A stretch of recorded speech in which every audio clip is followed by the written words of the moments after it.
우리 청학초등학교 어린이들 반갑습니다. 1년 만에 만난다고요. 네, 좋습니다.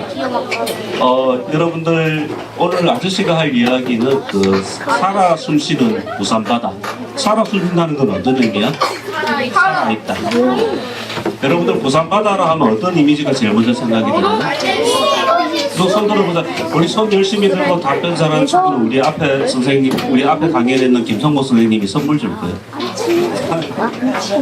자, 한번 보자. 누가 발표할까? 부산바다 하면 제일 먼저 어떤 생각이 들어? 바다 하면 무슨 생각이 들어? 부산 앞바다, 용도바다. 바다에 돌 던졌는 생각. 아, 좋아요. 앞에 세종대 군대에서 거기서 놀았다 지는 거다. 저쪽에 우리 모자선 남학생 해볼까? 영도대교. 영도대교 생각이다. 이렇게 하시면 이야기 좀 할게. 앞으로 기회도 많을 때. 부산바다 하면 아저씨가 생각하는 거는 참 맑고 푸르다, 또 생명력이 넘친다 이런 생각이 들어요.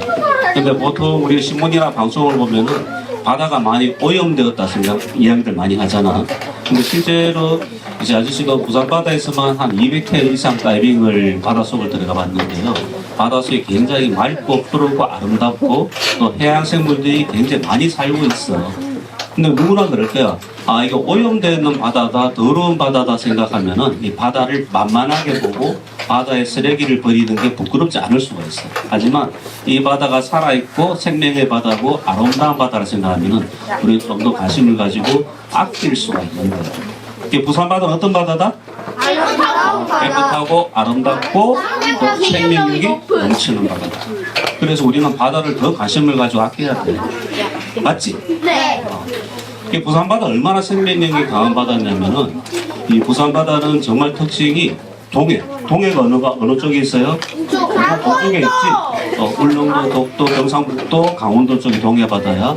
남해 바다는 어느 쪽이 남해 바다야? 남쪽. 부산 바다 포함해가지고 경상남도, 전라도 쪽까지는 남해 바다라는 거야. 그 부산 바다는 얼마나 매력적이냐면 동해 바닷물과 남해 바닷물이 만나는 지점이 있어요. 맞지? 그리고 동해 바다의 차가운 물을 무슨 물이라 해요? 한류, 차가운 물. 또 따뜻한 물을 난류라 그러지. 한류와 난류가 교차하는 지점이야.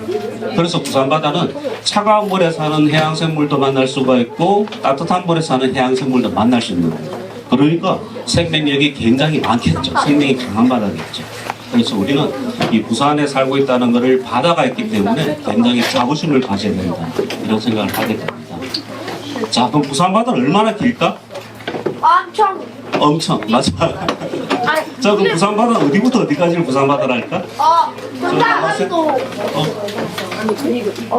대충 이야기해보자. 어디부터 어디까지? 부산바다 끝에 부산바다라면 우리 기억하자. 부산에는 16개 군이 있어. 여러분들 사는 영도구지, 그지? 영도구, 남구, 동구, 사상구, 사하구, 연제구, 동래구, 해운대, 남구, 수영구 등이 있어. 기장군까지 해서 16개 구와 군이 있는데 이 중에서 기장군의 연아리부터 저기 사하구에 있는 강서구에 있는 가덕도까지 이까지를 부산바다라고 해요. 그래서 총 연장길이 우리가 이제 쭉 줄자로 지어서 연장 길이가 320km입니다. 엄청 길죠? 320km면 부산에서 서울까지 가는 거리야. 부산바다의 총 연장이 한 320km입니다. 대단한 길이에요. 자, 이제 퀴즈 하나 내볼까? 부산 바다에는 섬이 몇 개나 있을까? 무인도를 포함해서. 아까 노란 옷 입은 학생 남았어요? 섬이 몇 개? 개수를 이야기해보죠. 대충. 자, 앞에 남학생. 저 남학생, 저 두 번째 줄에 남학생. 4개. 아는 섬 4개 뭐뭐 있어요? 영도하고 가덕도밖에 몰라요. 부산 바다에는 41개나 되는 섬이 있어요. 엄청 많지? 이 중에 39개, 40개가 무인도야, 무인도. 이 부산 바다에서 제일 사람이 많이 사는 섬이 여러분들이 있는 영도. 그럼 부산 바다 41개 섬 중에서 제일 큰 섬은? 제일 면적이 넓은 섬 어딜까? 가덕도. 이 부산바다는 무인도를 포함해서 41개나 되는 섬이 있는데 이게 섬의 기능을 잃어버린 섬도 있어. 연육교라해서 섬과 육지가 붙은 섬도 있어. 이게 섬의 기능을 잃어버렸지만 국토지리원에서는 부산바다에 41개의 섬이 있다고 이야기를 하고 있어요. 그 중에서 사람이 제일 많이 사는 섬이 여러분들은 영도, 또 가장 큰 섬이 가덕도. 가덕도는 크니까 거기에 공항도 만들어지잖아요. 아저씨가 2000년부터 2010년까지 한 10년 동안 부산바다에 있는 41개 섬을 다 다이빙을 해서 들어가 봤어요. 그 섬에 어떤 모양들을 가지고 있을까요? 그리고 이걸 랜드마크래. 부산에서 가장 유명한 지가 랜드마크라죠. 그래서 오늘은 아저씨가 이제 부산바다 돌아갔던 이야기들, 이런 이야기들을 한번 하고 싶어요. 자, 뭐 이런 소개들은 여러분 에이블란드 가서 박수현 기자를 검색하면은 제가 아저씨가 썼던 책들하고 아저씨 썼던 이야기들 좀 볼 수가 있습니다. 뭐 이런 이야기들 있었고요. 뭐 방송 활동도 많이 하고 또 여러 가지 전시나 또 이런 활동도 많이 합니다. 제일 위에는 아저씨가 남극에서 다이빙할 때 추웠겠지? 우와. 물이 차가워. 한 번째. 물에 빠진다. 2000번째 물에 빠진 날은 지금까지 아저씨가 한 2300번 정도 스쿠버 다이빙을 했는데 한 5년 전에 2000번째 물에 들어가는 날을 기념해서 그 사진 전시를 했었어요. 그래서 2000번째 물에 빠진 날 전시를 했던 겁니다. 자, 이런 이야기들. 그래서 지금까지 한 2,300번 정도 스쿠버 다이빙을 통해서 바다를 관찰했는데 그중에 가장 매력적인 바다가 난 내심 생각할 때 부산바다였다. 부산바다 어떤 점이 좋을까? 자, 열대바다 뭐 필리핀이나 인도네시아나 태국 바다도 아름답잖아. 산호초가 있으니까, 그지? 네. 산호초가 아름답고 또 남극바다나 북극바다도 아름다워. 거기에도 크릴들이 있고 펭귄들을 볼 수가 있어요. 아름다운데 이런 바다보다 부산바다가 가지고 있는 장점은 어떤 장점입니까? 해양생물들이 많고. 맞았어. 왜 많나? 그 남류와 해류가 만나는. 옳지. 남류와 해류가 김선이가 팔다가 되는. 있어서 잘. 정답을 말해서 열대 바다는 가보면 아시도 필리핀이나 인도네시아 바다는 자주 가지만 열대 바다는 1년 내내 수온이 28도, 29도로 딱 고정되어 있어요. 두 번째 줄에 돌아가세요. 고정되어 있어요. 그래서 이 바다에는 해양 생물들이 딱 늘 봤던 종밖에 안 살아. 근데 부산 바다는 한번 봄, 여름, 가을 길이 다르고 아까 우리 학생이 발표한 대로 이 따뜻한 물과 차가운 물이 교차하는 지점이니까 그때 계절에 따라서 해양 생물들을 다르게 볼 거예요. 이 친구 안 부산 바다의 장점인 거죠.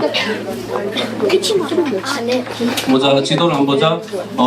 좀 전에 설명했던 대로 남쪽에서 날라오는 빨간 색깔이 만류입니다. 따뜻한 물. 따뜻한 물과 북한 쪽에서 내려오는 북한 한류, 차가운 물이 이렇게 교차하는 게 부산 바다입니다. 부산 바다이기 때문에 부산에는 이 한류성 물고기, 차가운 물 쪽에 사는 해양생물과 따뜻한 물에 사는 해양생물이 같이 만나는 공간입니다. 자, 우리 지도 한번 보자. 남쪽에서 올라오는 해류를 뭐라 한다? 크루시오 난류. 이름을 크루시오라 불렀어. 난류고. 북쪽에서 오는 한류는 무슨 한류? 북한 한류. 이만 한류, 북한 한류 이렇게 부릅니다. 자, 옆에 있는 물고기 이름이 뭘까? 피라니아. 피라니아는 바다에 사는 물고기야. 이 물고기가 따라해보자. 제주도에서 많이 보이는 자리돔. 원래 자리돔이 제주도 바다에서만 많이 발견됐는데 이제 크루시오 난류에서 껴가지고 부산까지 올라오는 거예요. 그래서 난류의 영향으로 많은 해양생물들을 관찰할 수가 있다. 이게 부산바다의 장점이죠. 이게 사람들은 좀 잘못 이해를 해가지고 뭐 열대 물고기나 아니면 아열대성 청줄돔이나 이런 물고기들이 부산바다에서 발견되면 놀래서 부산바다가 규모가 변화해서 아열대 환경으로 바뀌고 있다. 이렇게 걱정들을 하는데 사실은 그렇지 않아요. 오히려 부산바다에 다양한 해양생물들이 나타나니까 해양생물 종의 다양성이 풍부해진다. 이렇게 해석하는 게 좋을 것 같아요. 자, 여기 섬은 무슨 섬이지? 오륙도. 옳지, 오륙도. 오륙도는 왜 이름이 왜 오륙도예요? 섬이 5개요. 섬이 5개요. 정답! 아니 섬은 원래 6개인데 어. 5개처럼 보여서요. 밖에서 보였어. 맞았어. 정답이지. 이제 섬이 원래 6개인데 보는 방향에 따라서 5개로 보일 때도 있고 6개로 보일 때도 있고 이래서 569라고 부르는 거야. 그래서 569라고 부릅니다. 제일 앞에 있는 방패섬부터 해가 솔섬, 수리섬, 굴섬, 등대섬 이렇게 쭉 6개 섬들이 이렇게 분포가 되어 있습니다. 여기에 네. 해군이 그 569도 맞은편에 해군 작전 사령부가 있죠. 사함대가 있죠. 그래서 거기에 미군 그 항공모함도 오고 군함도 옵니다. 근데 아저씨가 이 569도에서 다이빙을 한 10번 정도 해봤는데 섬이 6개가 있잖아요. 그지? 6개 섬이 밑에 바닥은 돌로 쭉 연결되어 있어요. 연결되다 무슨 말이냐면 아주 옛날에는 6개 섬이 하나의 덩어리로 붙어 있었다는 거예요. 붙어 있다가 바닷물의 침식작용으로 섬이 갈라져서 6개 섬처럼 보이는 거예요. 6개 섬이 된 거예요. 하지만 밑에 있는 거는 우리 569 있는 동생말부터 마지막에 있는 등대섬까지 하나의 섬으로 붙어 있는 섬입니다. 수심이 한 30m 정도 되고요. 이 조류가 굉장히 세요. 조류가 왜 세냐면은 큰 바닷물, 오른쪽에 있는 남해 물과 왼쪽에 있는 동해 바닷물이 서로 맞부딪히잖아요. 맞부딪히는데 이 갑자기 좁아지니까 좁아진 틈으로 조류가 빠르게 흘러가는 게 569의 특징입니다. 그래서 오륙도 바닷속에 들어가면 이런 해송들을 만날 수가 있어. 뭐라고? 해성도 해송. 바다 소나무. 그래서 사람들이 옛날 산 이름을 참 잘 지었어요. 소나무는 소나무인데 바다에도 소나무를 닮았는 자포동물이 사는구나 해서 해송이라 이름을 지었어. 자포동물입니다. 동물류입니다. 네, 그리고 보면은 위에 있는 사진은 어떤 생물을 말할까? 해조류 해조류인데 해조류가 뭐야? 물창 해조류가 먼저 발표할 수 있는 사람. 한번 해보자. 바다에 사는 풀 같은 거. 바다에 사는 풀. 바다에 사는 조류. 조나 바다 풀 같은 거. 많은 걸 알고 있구나. 우리가 이제 정리를 하자. 해조류는 바다에 사는 풀이라기보다도 바다에 사는 식물 종류다. 이렇게 생각하면 돼. 해조류 종류는 미역, 다시마, 감태, 대왕 이름을 해조류라 하는데 이 해조류들도 이산화탄소를 받아들이고 광합성을 합니다. 광합성을 해서 바닷속에 영양물질을 분출하고 산소를 만들어내는 그 해양 환경과 해양 생물들이 공동체를 만드는데 굉장히 유익한 종입니다. 위에 있는 해조류는 파래라는 종이에요. 파래라고 합니다. 아이씨가 촬영했는 거는 남구에 있는 그 백운포라는 곳을 촬영했어요. 오른쪽 앞에 있는 파래입니다. 파래가 보이고 봄에 들어가면은 겨울을 이겨내는 해조류들이 숲을 울창하게 만들고 있습니다. 해조류들이 많이 사는 거를 해중림 또는 바다숲이라고 합니다. 자, 방금 아이씨가 설명했는데 해조류와 바다숲이 있으면은 해양 생물들에게 어떤 점이 좋을까? 뒤에 안경 꼈는 남학생 한번 물어보세요. 바다에 뭐라고? 옳지. 해조류가 많이 살아서 해중림 바다숲을 이루게 되면 굉장히 좋은 점이 많아. 해조류 자체가 강합성을 해서 영양물질을 바다 생물에게 공급을 하고 또 산소를 만들어내잖아. 또 해조류 자체가 바다 생물에게 좋은 먹잇감이 될 수가 있어. 또 바다숲이 이루어지면은 거기에 동물들이 숨어서 살 수가 있어. 보금자리가 될 수가 있어. 그래서 바다숲이라는 것은 굉장히 바다 동물에게 유익한 삶의 공간이다. 이렇게 이해하면 됩니다. 근데 지금 해조류나 바다숲이 많이 줄어들고 있죠. 왜 줄어들까? 우리 학생은 발표했어요. 앞에 이 학생 한번 해볼까? 바다숲 왜 줄어들고 있어? 옳지. 쓰레기가 많아진다. 또 있어? 어떤 이야기? 이게 성게하고 불가사리들이 많아지면서 성게하고 불가사리들이 해조류를 겁나 많이 먹어서요. 좋은 이야기다. 이제 이걸 초식성 동물이라는데 불가사리는 해조류를 그렇게 많이 먹지는 않는데 성게가 굉장히 많이 해조류를 뜯어먹어요. 그래서 성게가 많은 바다는 해조류가 없어. 우리 학생이 공부를 많이 했구나. 또 해조류가 없어질 때 바다 생물에게 안 좋은 영향을 주는 거 어떤 영향을 줄까? 뒤에 제일 뒤에 남학생 환경오염. 환경오염. 그렇죠. 해조류가 없어지는 이유들 중에서 뭐 지금 많은 이야기 했어요. 쓰레기가 많아진다. 또 초식성 동물인 성게가 해조류를 갉아먹기 때문에 해조류가 없어진다 이야기 하잖아요. 근데 가장 근본적인 문제는 여러분들 백화 현상이라고 들어봤어요? 백화 현상이 뭐예요? 바닷속이 하얗게 변해요. 바닷속이 하얗게 변한다기보다도 이 해조류가 부착할 수 있는 안반이나 바닥이 하얀 스케줄로 덮여서 해조류가 부착하지 않는 환경이 되는 것을 백화현상이라고 합니다. 백화현상. 백화현상이 일어나게 되면 해조류가 더 이상 부착하지 않기 때문에 바다는 사막화가 되는 거예요. 그래서 이제 해조류가 없어지는 이유들에 대해서 백화현상, 또 쓰레기, 무분별한 쓰레기의 투척, 그리고 아까 말했던 이 초식 동물들의 이 해조류를 갉아먹는 영향들, 이런 영향들 때문이겠죠. 이 동물은 뭐예요? 불가사리. 불가사리 특징이 어떤 특징이 있을까? 죽지 않아요. 분홍색 입은 여학생 이야기해볼까?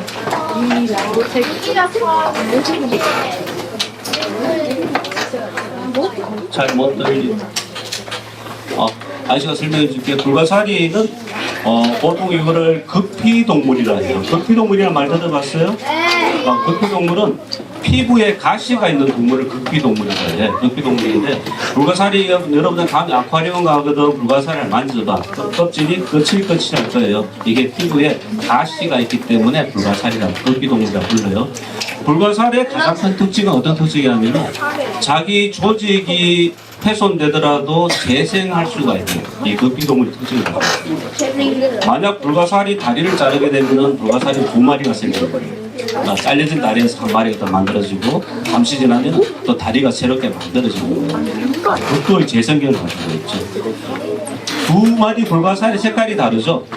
우리가 이제 불가사리라고 다 이야기하는데 세계적으로 불가사리가 한 600종 정도의 불가사리가 있어요. 근데 이 중에 우리나라 바다에서 흔하게 만나는 거는 왼쪽에 있는 것처럼 별 불가사리가 있고 오른쪽에 있는 빨강 불가사리가 있어. 이런 거를 우리나라 바다에서 흔하게 만나는 불가사리가 있죠. 이거보다 더 크고 흰 색깔은 아무르 불가사리라는 종류가 있어요. 볼까?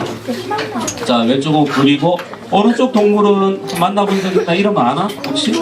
나래비. 누구? 군소? 옳지, 군소도 아는구나.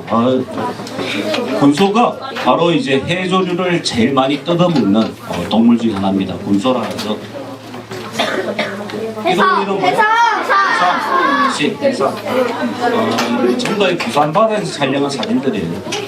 부산 바다에 해삼이 굉장히 많아. 근데 해삼은 물속에서 들어가서 여러분들도 나이가 어느 정도 중학생, 고등학생 되면 스쿠버 다이빙을 배울 수가 있어.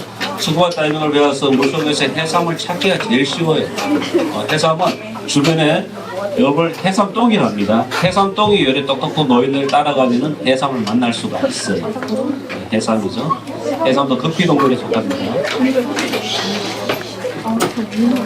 자, 위에 있는 해조류는 어떤 해조류일까? 미역입니다. 아저씨가 여러분들 미역이라 하면은 검은 색깔은 말린 미역만 생각하잖아요. 미역은 갈조류이기 때문에 물에서 보면 이렇게 갈색으로, 노란색으로 보입니다. 선생님이 이제 미역을 좀 잘 찍어보기 위해 가지고 아침에 해가 뜰 무렵에 그 미역 양식장을 들었어요. 양식을 들어서 햇살이 약간 고도가 낮을 때 미역 사이로 햇살이 부서지는 모습을 촬영을 해봤습니다. 미역이죠. 여러분들이 모두 잠든 시간에 새벽에 어부들은 저렇게 양식장 가서 미역을 수확하고 그걸 또 말리고 이렇게 여러분들 식탁까지 전달하기 위해서 많은 노력들 하고 계시죠. 네, 수확한 미역을 겨울 동안 말립니다. 말리면 이렇게 마른 미역이 되는 거죠. 자, 이 사진은 영도에서 촬영한 거예요. 영도 세종대 앞바다 촬영한 건데요. 사람들은 이제 산호가 부산 바다에 나타난다면 굉장히 걱정들을 많이 해요. 어떤 걱정들을 하냐면은 열대성 이 생물들이 부산에 나타나니까 부산 바다가 마치 열대화가 된다는 우려를 하는데, 아저씨가 아까 절대 그런 걱정하지 말라 그랬죠? 왜 걱정하지 말라 그랬어? 오히려 조모의 다양성이 풍부해진다. 그리고 아주 오래전부터 우리 바다에는 산호가 살았었어요. 근데 산호가 살아가지고 굉장히 크게 번성하게 되면은 이게 우려할 정도가 되지만 요즘 손바닥만한 크기로 자라다가 다음 해에 또 죽어. 또 다음에 또 따뜻한 물이 올라오면 또 손바닥만한 크기로 자라. 또 죽고 이렇게 계속 반복을 하기 때문에 부산바다를 산호들이 뒤덮어서 해조류가 살 공간을 모두 없애버린다. 이 정도는 아니라고 생각을 합니다. 그래서 우리 아저씨가 이야기했는 게 산호야 너를 환영한다, 반갑다 이런 이야기를 했는 거죠. 자, 이 섬 이름을 혹시 아는 사람 있을까? 제주도 여러분들 상상력을 남서 벽도 남영제도 나무섬이라고 보여? 그래, 나무섬 맞습니다. 자, 왼쪽에 나무섬인데 여러분들 아저씨가 하늘에서 헬리콥터를 타고 내려다봤어. 여러분들 동물 중에서 이 나무섬 모양이 어떤 동물하고 좀 닮았어? 거북이 거북이. 지렁이 와, 거북이. 거북이라고 이야기해놨어도 직관력이 굉장히 좋다.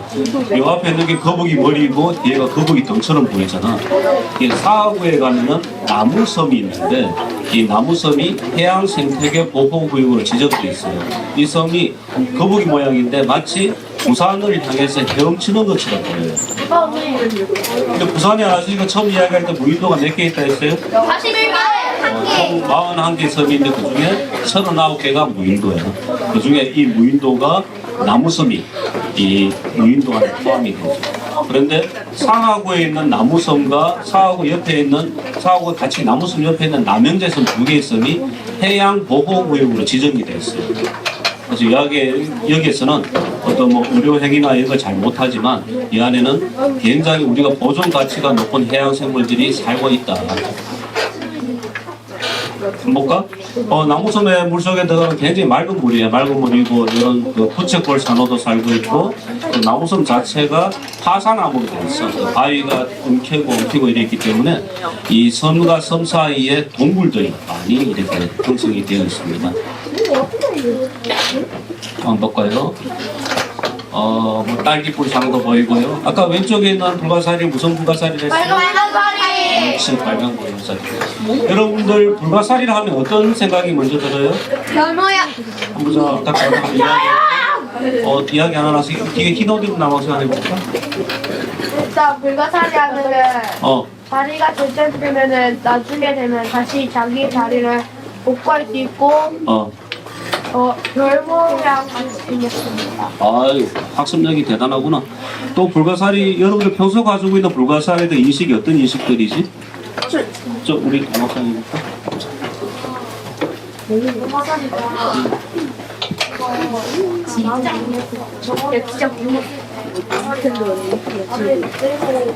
진짜 바닷속에 죽어 있는 동물을? 자, 불가사리 앞에 남아서 얘기해보자. 불가사리라면 어떤 생각이 들어? 이야기. 거실거실하고 물이 딸려고 고생하고 잘린 것도 한 마리 엄청난 해봉력, 재생력이라고 표현하는데 재생력가지고 그건 아까 우리 선생님이 설명했던 내용이고 평소 가지고 있는 불가사리에 대한 생각들 앞에 이 학생 이야기해볼까? 거기 이야기. 바다의 별. 자, 그 설명해 드릴게요. 여러분들 우리 어린이들 보는 자연과학 서적을 보면 불가사리를 어떻게 많이 표현했냐면은 바다의 해적 동물이라고 많이 써놨어. 그 불가사리가 하루에 조개를 몇 개를 잡아먹고 뭐 전복을 몇 개 잡아먹고 이렇게 무분별하게 이 바다 동물을 잡아먹는 해적 동물이라고 표현을 하는데 사실 불가사리가 해적 동물의 종에도 속하지만 이 불가사리는 바다의 청소부 역할도 합니다. 이 바다 속에 버려져 있는 유기물이나 바다 속에다 얼마나 많은 동물들이 죽겠어요. 죽어난 동물들은 바다에 깔아앉을 거 아니야. 물고기가 죽었어. 깔아앉겠지. 깔아앉으면은 불가사리 가서 죽었는 물고기를 먹었어. 분해를 해줍니다. 분해자죠. 청소부죠. 그래서 이런 바다 청소부 역할을 하는 불가사리가 없다면은 바다는 더 오염될 거예요. 그런데 이 불가사리 정도 선생님 아까 600종 정도가 있다는데 부산에서 발견되는 종은 5종이 있어요. 아까 별불가사리, 빨간불가사리, 아무르불가사리, 거미불가사리, 그 다음에 삼천발이라는 불가사리 이런 5종 정도가 있는데요. 이 중에서 이 해양 생물들을 무차별 잡아먹는 종은 암으로 불가사리라는 종밖에 없어요. 이런 빨간 불가사리는 주로 제주 바다에서 보이는 종인데 얘들은 다리가 가늘고 힘이 약해. 그래서 뭐 조개를 따라가서 조개를 움켜져서 잡아먹을 정도 힘은 없어요.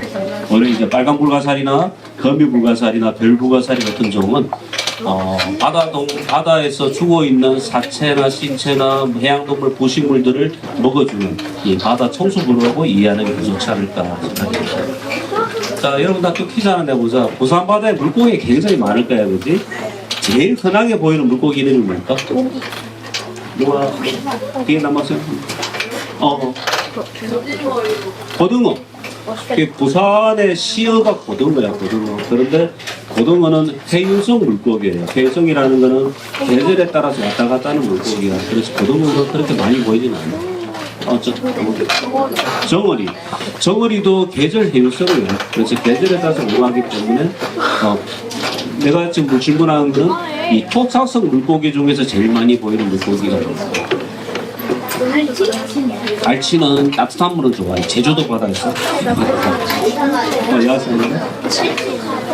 가자미. 가자미는 양식을 많이 하지. 자, 이 물고기 이름 아는 사람? 선뱅이. 누구야? 또 뭐라 그랬지? 선뱅이. 선뱅이 아니고 술뱅이. 사투리가 술뱅이라는데 이 표준말로는 선뱅이는 이 독이 있어가지고 막 쏘는 물고기가 선뱅이고 이 사투리는 술뱅이라 하지. 술뱅이라 하는데 표준말로는 용치놀래기랍니다. 용치놀래기. 이 용치놀래기가 부산 바다에서 제일 많이 보이는 물고기 중에 하나입니다. 자, 이 아저씨는 원래 정말 흥미롭게 생각하는 게 바다 동물 이름에 대해서 흥미를 가지고 있거든. 이 동물은 이름을 왜 이렇게 지었을까 하는 건데, 이 물고기 이름이 용치놀래기예요. 용치놀래기. 용치라는 거는 용어 이빨을 용치라 해요. 용어 이빨. 자, 지금 오른쪽에 있는 술뱅이 용치놀래기 이빨 보니까 이렇게 서덩이가 두 개 튀어나와 있지. 그래서 이 이빨이 용어 이빨을 닮아서 용치놀래기라 부르는 거예요. 그래서 용치놀래기는 굉장한 폭식성 어류입니다. 폭식성이 뭐야? 뭐든지 잡아먹는 어류. 아저씨가 바닷속으로 들어가면 용치놀래기 수십 마리가 나를 따라와. 왜 따라오냐면은 나를 잡아먹지 못하겠지만 내가 뭔가를 사냥했을 때 부산물을 얻어먹기 위해서. 아저씨가 이제 글을 쓸 때 용치놀래기를 바다의 하이에나라고 표현했어요. 하이에나가 어떤 동물이야? 사자가 사냥했을 때 사자가 사냥을 뺏어 먹을 정도로 강한 짐승이잖아, 그지? 동물이잖아, 그지? 아프리카 초원에서. 용치놀래기도 크기가 한 10cm 정도밖에 안 되는데 큰 동물이 사냥했는 것을 뺏어 먹는 그런 특징을 가지고 있습니다. 그리고 한번 자기가 이제 목표로 하면은 앞으로 튀어나와 있는 두 개의 이빨을 이용해 가지고 무차별적으로 다 뜯어버려요. 이 성게를 한 마리 놔두면 용치놀래기가 성게를 다 잡아먹고 가시도 없을 정도로 다 뜯어먹고 그 정도로 이제 폭식성 거죠. 이제 아까 사하구에 나무섬과 남양주섬이란 두 개의 섬이 해양 보호구역으로 지정되어 있는데요. 아저씨가 이제 촬영했던 모든 자료를 사하구에 기정을 했어. 사하구에서 만들어낸 게 나무섬, 남양주섬 해양 보호구역 홍보관이라고 만들어졌어. 혹시 이제 이 기회가 되면은 아버지하고 엄마하고 사하구의 장림포구에 가면은 요 홍보관이 있습니다. 여기 들어가면은 아저씨가 기증했는 약 1000장 정도 사진이 전시되어 있습니다. 기회를 다 보세요. 이건 뭐야? 해삼. 해삼 아니다. 뭐지? 멍게. 멍게 좋아해? 멍게 먹어봤어? 네. 멍게 맛있지? 맛있어요. 멍게를 먹으면 어떤 맛이 나? 약간 바다 냄새가 나고 달짝지근하지? 그 멍게에는 그 시티놀이라는 효소가 있어서 우리가 달짝지근해 느껴져요. 자, 그 멍게는 어느 계절에 제일 많이 자랄까? 제발. 봄, 여름, 가을, 겨울 중에 언제 제일 많이 자랄까? 잘 자랄까? 여름 맞아. 사람들이 보통 멍게가 이제 봄에 많이 출하가 되니까 멍게가 봄에 나오는 해양 생물이라 생각하지만 사실은 멍게가 제일 좋아하는 온도는 수온이 20도가 넘어갈 때예요. 그래서 멍게는 따뜻한 물을 좋아해요. 그래서 이제 자연산 멍게를 제대로 보려면은 멍게가 굉장히 많죠. 이 많은 멍게를 보려면은 여름에 한 7월달, 8월달에 바다에 가면 멍게를 많이 볼 수가 있습니다. 멍게도 참 지혜로운 동물이야. 나중에 여러분들 멍게를 만나면 한번 보세요. 지금 뭐 꽃처럼 활짝 벌려놓은 멍게가 아니고 대체로 잡히는 멍게는 주먹처럼 단단해지고 있어요. 보면은 여기 십자 모양으로 생긴 구멍이 있고 홀이 있고 일자처럼 생긴 홀이 있어. 하나는 바닷물을 빨아당겨가지고 영양분을 걸러먹는 입수공이라고, 위에 있는 거를 출수공, 배설물을 내뱉는 출수공이랍니다. 그럼 저 여기에도 있는 거야? 이렇게 이제 바닷속에 멍게들이 이렇게 꽃 피듯이 아이씨를 보면 장미꽃처럼 닮았다고 생각해요. 장미꽃이 피듯이 바다 갯바위에 바닥에 붙어 있습니다. 아, 자, 멍게 위에 올라타고 있는 동물 이름은 뭘까? 드디어 남학생? 이야기로. 해막? 해막은 좀 다르거든요. 말미잘하고 좀 다르다. 빨간? 흰 동가리? 흰 동가리는 니모잖아. 작은 물고기고. 자, 어려운 동물이야. 자기가 정말 자신있게 아는 사람이야. 설명해 줄게. 이 멍게 위에 붙어 있는 그 동물은 자포동물에 속하는 객고살이라는 동물이야. 객고살이. 미안하다. 극비동물이야. 극비동물에 속하는 객고살이라는 동물이야. 자, 바다동물 이름을 지을 때 이 개씨라고 붙었는 거는 바다에서 하는 거지. 뭐 개장어, 뭐 객고살이, 개장어 붙어있는 거지. 객고살이는 멍게 위에 왜 저래 붙어 살까? 이거를 이제 공색이랍니다. 공색. 서로에게 도움을 주는 거죠. 이 멍게는, 그럼 여러분 상상력을 발휘해보자. 멍게 위에 객고사리가 붙어 있어. 그러면 멍게는 객고사리로부터 어떤 도움을 받을까? 위상 누가 이야기했어? 자, 멍게는 객고사리로부터 위장술을 배울 수가 있다. 멍게를 가장 많이 잡아먹는 게 불가사리 잡아먹는데, 객고사리가 이렇게 붙어 있으면 불가사리가 멍게를 잡아먹기가 힘든 거죠. 자, 그럼 객고사리나 멍게로부터 어떤 도움을 받을까? 옳지. 멍게가 먹고 버려놓은 배설물을 객고사리는 잡아먹을 수 있겠죠. 뜯어먹을 수 있겠죠. 객고사리는 한 군데 부착해 살다가 자기가 흥미가 떨어지면 또 다른 곳으로 이동할 수가 있습니다. 이렇게 서로 공생관계에 있는 거죠. 자, 작은 멍게를 불가사리가 잡아먹기 위해서 걸어옵니다. 그래서 걸어와서 딱 움켜쥐겠죠. 아까 아저씨가 설명했던 입수공과 출수공에 대한 이야기입니다. 위에 있는 게 입수공이야. 십자처럼 생겼는 게. 밑에 있는 게 출수공이야. 입수공은 바닷물을 빨아당겨가지고 거기에 있는 먹이를 걸러먹는 게 입수공입니다. 출수공은 빨아당긴 물에서 자기가 먹이를 걸러먹고 배설물을 배출하는 걸 배수공이라고 합니다. 그리고 입수공과 배수공의 차이가 있습니다. 자, 이 불가사리 이름이 아까 내가 뭐라 그랬죠? 그렇지, 별불가사리가 있다. 그래서 별불가사리. 지금 별불가사리가 바닷속에 있던 해양생물이나 쓰레기를 발라들어서 이제 잡아먹는 그런 모습입니다.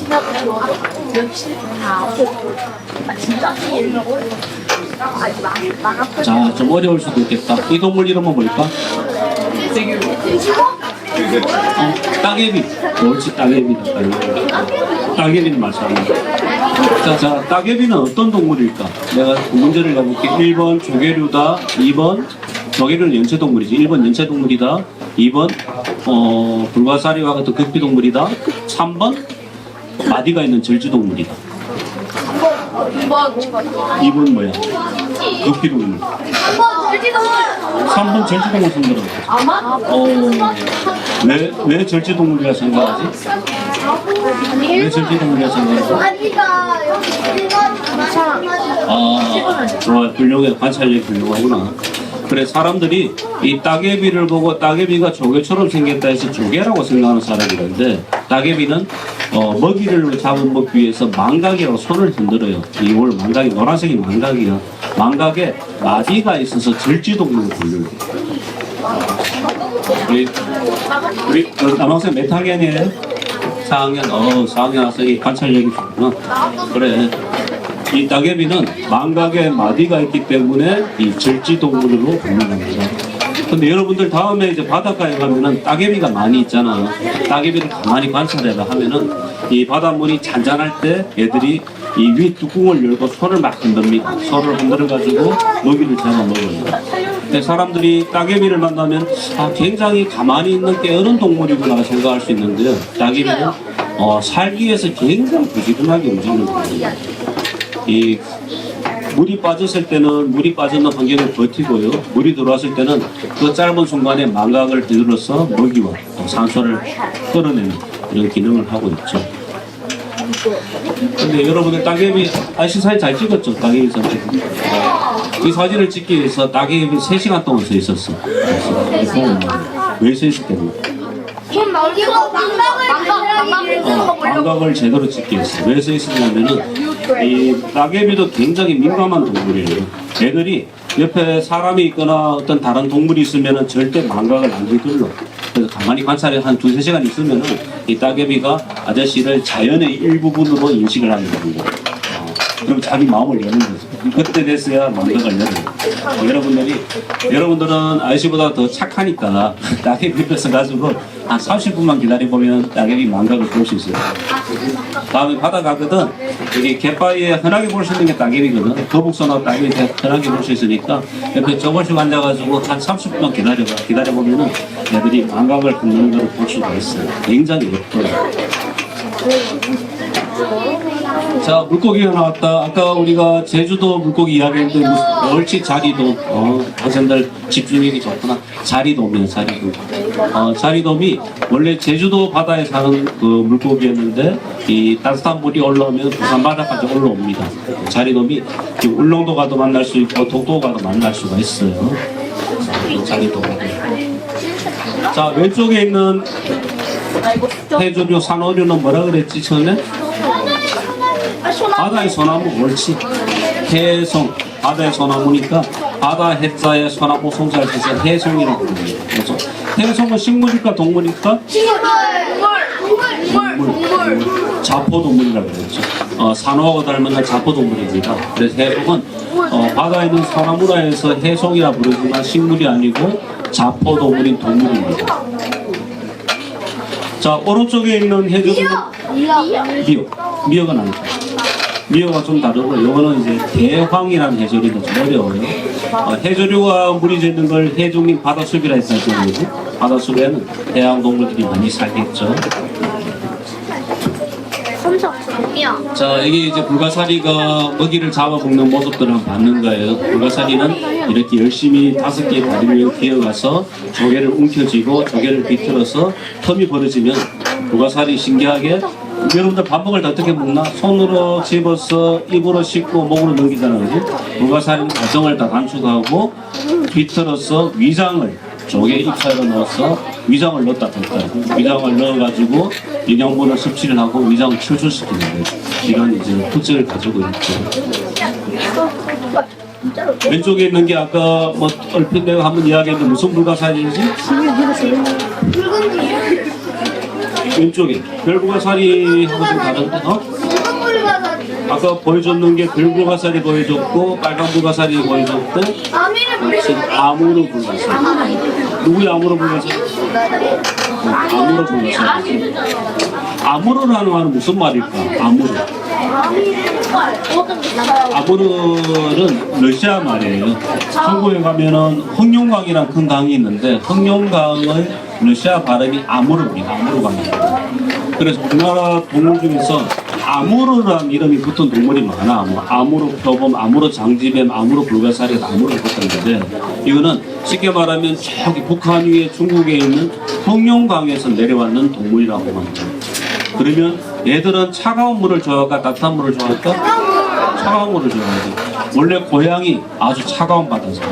그래서 아무르란 말이 붙는 동물을 만나게 되면은 얘들은 차가운 지방에 추운 지방에서 왔는 동물이구나 이렇게 생각하면 됩니다. 그래서 부산 바다에는 아무르 불가사리가 겨울 되면 나타납니다. 이 아무르 불가사리가 굉장히 커요. 한 20cm, 30cm 정도 되는데 애들이 엄청 빠른 속도로 움직여서 뭐 조개나 뭐 물개나 이걸 포식을 합니다. 한번 보면 왼쪽에 아무르 불가사리가 뚱뚱하게 보이죠? 이게 지금 뭔가를 먹고 있다는 거예요. 먹고 있고 딱 벌려보면은 지금 먹고 있는 게 조개가 먹고 있는 걸 보이죠? 이렇게 자기 위장을 넣었다 뺐다 하면서 출시를 합니다. 불가사리 위장 한번 보여줄까? 어떻게 생겼을까? 불가사리 위장은 불가사리는 위장을 넣었다 뺐다 할 수도 있잖아. 불가사리 위장이 이렇게 생겼어. 이게 쭉 나오게 되면은 10cm나 나와가지고 조개통 사이나 뭐 물고기 몸속으로 위장을 넣어서 영양분을 빨아먹고 위장을 다시 철수시키는 그런 위장을 넣었다 뺐다 합니다. 지금 오른쪽 사진은 어떤 모양일까요? 불가사리 다리 줄자. 그렇지. 불가사리가 다리가 5개인데 다리가 하나 잘렸어. 잘리니까 이제 다시 불가사리가 다리를 재생하고 있는 거야. 다시 만들고 있는 거야. 그래서 한 달 정도 지나면은 불가사리가 5개 다리가 완성이 되겠죠. 이렇게 불가사리는 살아갑니다. 지금 아무로 불가사리가 멍게를 잡아먹기 위해서 멍게 밭에 들어가는 거예요. 지금 등이 불룩한 거는 멍게를 한 마리 먹고 있는 거예요. 멍게를 어떻게 먹는다 했지? 맛있게. 그러면 멍게는 불가사리가 멍게벌레 어떻게 방어를 할까? 가시. 다시 도망고쳐 멍게는 붙어있겠죠. 영양분 흡수하는 대로. 멍게 몸에를 보면은 구멍이 2개가 있어요. 어떤 구멍, 어떤 구멍? 출수공과 입수공이 있잖아. 2개 홀이 있잖아. 그지? 2개 구멍이 있는데 이 불가사리는 멍게를 잡아먹기 위해서 입수공이나 출수공 속으로 위장을 넣어야 되잖아. 그럼 멍게는 안 잡아먹기 위해서 몸을 꽉 수축시키겠지. 입과 배설기를 딱 닫아버리겠지. 그러면 그래도 해양동물들은 숨을 쉬어야 돼요. 불가사리는 멍게가 숨을 쉬어야 되는 거 알기 때문에 이렇게 전체적으로 몸을 덮어버리면 멍게가 숨이 막히겠지. 숨이 막히면 어느 순간에는 숨을 쉬기 위해서 입수공을 열 수밖에 없어. 입수공을 여는 순간에 그 속으로 위장을 집어넣는 거예요.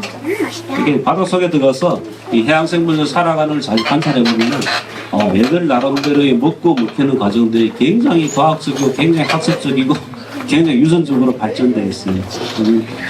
이 불가사리 입장에서는 멍게를 먹어야 자기들이 살 수가 있잖아. 먹기 위한 그런 방법들을 연구를 할 거고 또 멍게 입장에서는 불가사리로부터 자기 몸을 지켜야 되니까 지켜야 되는 입장들을 연구를 할 거고 이렇게 치열한 삶의 현장들이 체화되고 있습니다. 부산 바다를 쭉 둘러보다가 밤에 한테 가봤어요. 지금 밀락동 수변공원에 있는 밤바다입니다. 밤바다 속은 어떤 모습일까요? 밤 속에 바다 속은 어떤 풍경들이 있을까? 상상을 해보자. 밤에 바다 속에 들어가서 어떤 걸 만날 수 있어?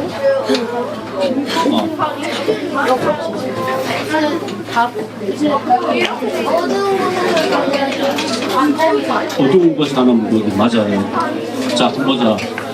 여러분들 그 바다 생물들은 낮에 활동하는 생물이 있고 밤에 활동하는 생물이 있어요. 그 낮에 활동하는 생물은 밤에 잠을 자고 아침에 일어나서 중행성 있지. 낮에 활동하는 생물이. 이 밤에 활동하는 생물은 야행성 생물이잖아, 그지?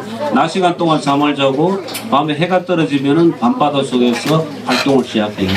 그럼 밤바다 속에 들어가면 좋은 점은 밤에 활동하는 생물들을 만날 수가 있다는 게 좋은 점이에요. 가장 뭐 대표적인 게 성게 같은 종류는 이 밤바다 속에서 활동을 많이 해요.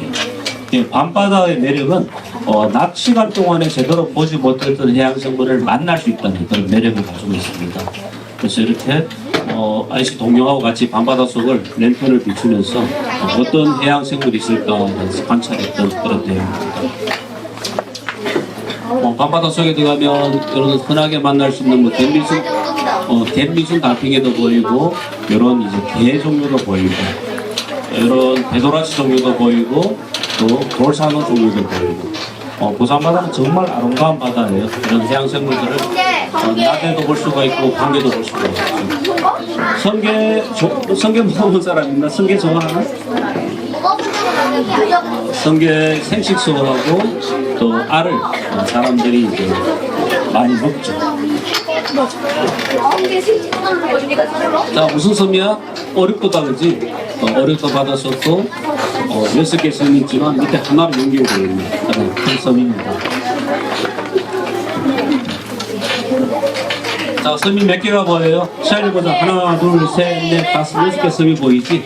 여기 이제 오륙도 섬이 6개로 보이는데, 제일 앞에 있는 제일 왼쪽에 있는 게 방패섬입니다. 방패섬과 그 다음에 있는 게 소나무가 산다 해서 솔섬인데, 방패섬과 솔섬이 이쪽에서 보면 떨어져 있고 이쪽에서 붙어 있어.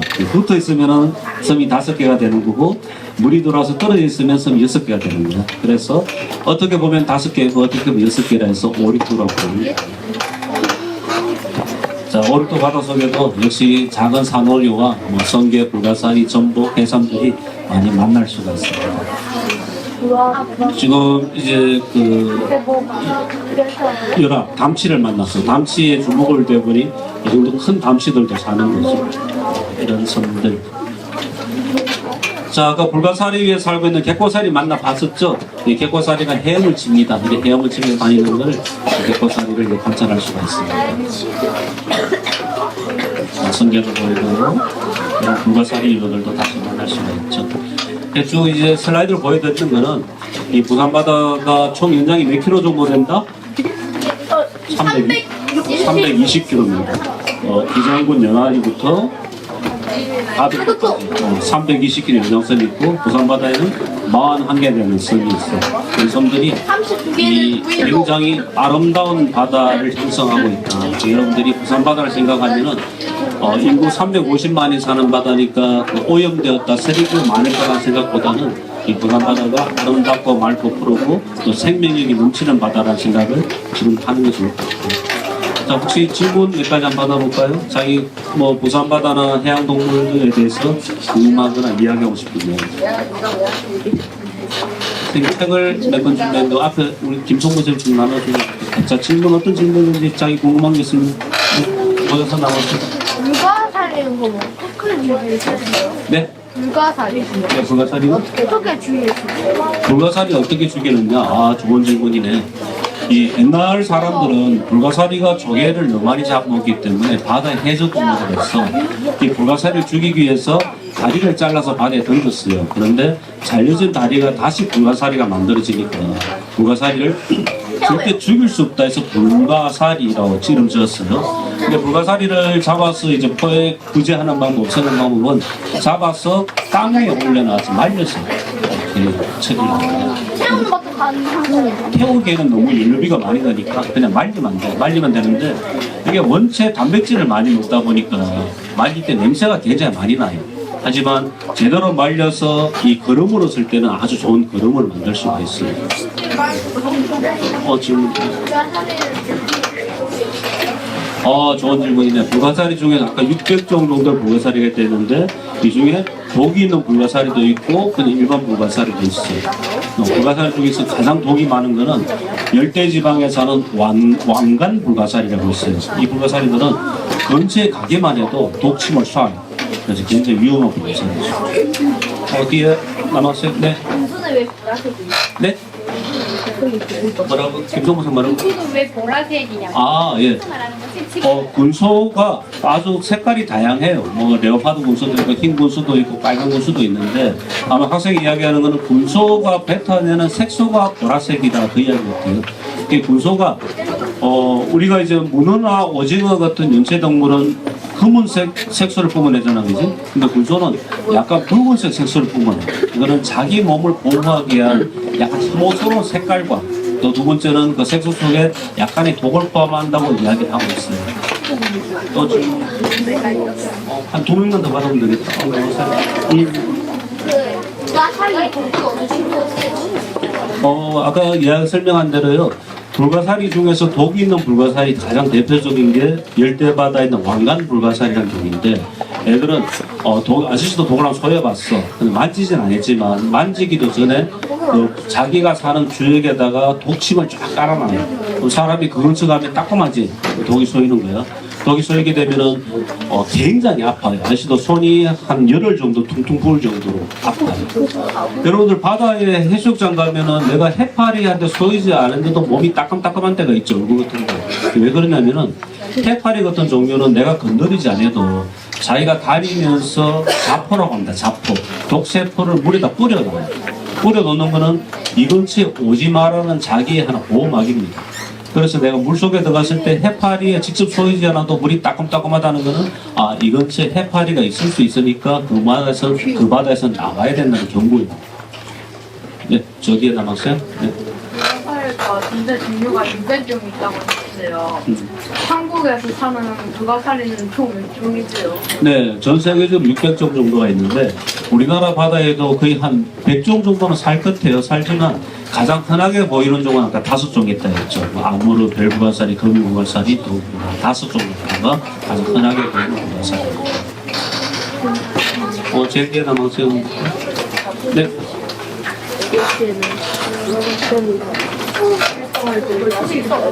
이가 멍게 내장 넣을 때 멍게가 입을 밖에 어떻게 돼요? 좋은 질문이네. 자, 한번 서로 먹고 먹히는 관계예요. 불가사리는 멍게를 잡아 먹어야 되고 멍게는 자기 몸을 지켜야 되잖아. 근데 불가사리 위장을 넣을 수 있는 공간은 2개가 있다 했지. 불가사리 멍게의 숨쉬는 입수공과 배설한 출수공 2개가 있어. 이걸 꽉 닫고 있어. 닫고 있는데 불가사리는 그걸 알기 때문에 입수공을 털어막는 거야. 털어막으면 멍게가 어떻게 되냐. 숨을 못 쉬니까 가깝해지겠지. 가깝해지니까 얘가 죽어. 죽으면은 몸이 허물허물해지겠지. 그 허물허물해지면은 불가사리가 위장에 있는 위액으로 그 허물허물한 벽을 뚫고 들어요. 그래서 한번 불가사리가 덮치게 되면은 이 멍게는 입수공과 출수공을 열지 않더라도 몸이 녹아서 죽을 수밖에 없어요. 네. 불가사리 왜들 다 이리 좋아하지? 불가사리가 뭐예요?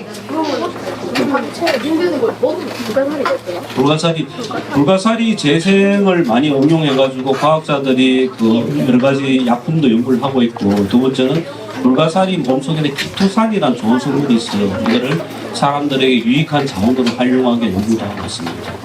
이 불가사리를 직접 먹을 수는 없어요. 네, 이렇게 나왔어요.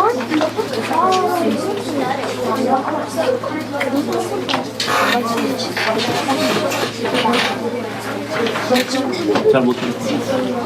크게.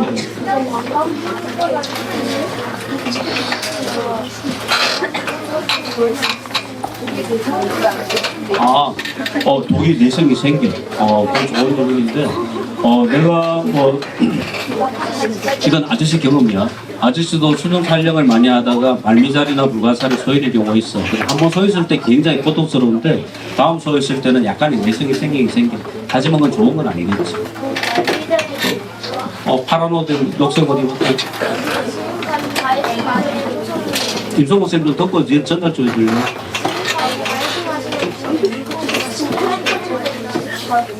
자.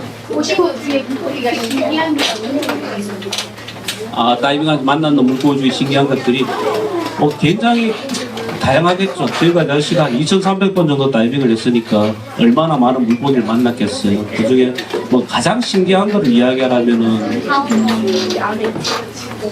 그 열대바다 팔라우 바다에서 만났던 나폴레옹 피시나 아니면 흑돔이나 이런 덩치 큰 물고기들, 또 필리핀에서 만났던 고래상어 이런 종류들이 좀 신기한 것 같아요. 뒤에 이 학생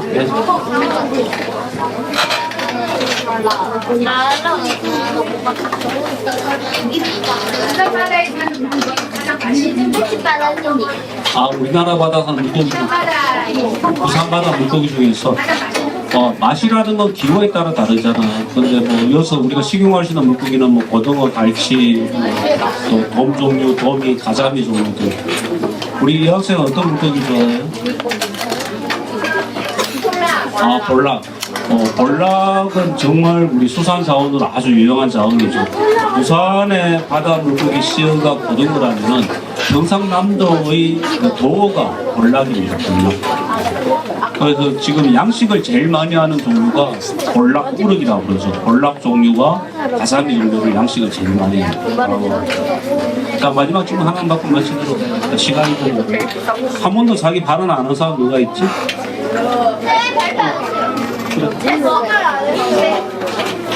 아니, 제일 종류가 많은 물고기. 정말 좋은 질문이네. 지구상에서 가장 종이 많은 물고기는 어떤 물고기예요? 종이 가장 많은 거예요. 종이 많은 거는 망둥어가 제일 종이 많아. 그러면 지구상에서 개체수가 제일 많은 물고기는 어떤 물고기입니까? 숫자가 제일 많은 물고기. 개체수. 생각을 해봐. 개체수가 제일 많은 물고기. 덩치가 작아야 되는데 멸치 누구야 멸치? 멸치. 멸치가 정답입니다. 정어리. 지구상에서 숫자가 제일 많은 물고기는 멸치예요. 멸치가 뭐 전 세계 사람들이 멸치를 다 먹으니까. 자, 우리 간절하게 한 명만 더 하자. 뒤에 남학생 흰 옷 입은 남.